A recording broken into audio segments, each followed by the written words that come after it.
जेव्हा चौकशीमध्ये ही सापडली त्या टायमाला असं कळालं की ते घर मतीन पटेल नावाच्या एमआयएमच्या नगरसेवकाचं आहे.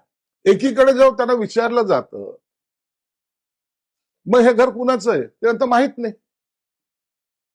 अरे तुमचं नाहीये ना, मग तुम्ही कोर्टात कशाला चालले? म्हणजे एकीकडे घराची मालकी माझी नाही असं म्हणायचं, दुसरीकडे माझं घर पाडू नका म्हणून कोर्टात जायचं. हा दुपट्टीपणा जो आहे ना, हा त्याच्या अंगलट येणार आहे. मी वारंवार सर्व चॅनलच्या माध्यमातून सांगतोय की निदा खान एक पेड वर्कर आहे. अशा अनेक निदा खान या महाराष्ट्रात आहेत. छोटं प्रकरण नाही आहे. धर्मांतर करणं ही एक मोहीम या एमआयएमने इतरांच्या साथीने राबवलेली आहे.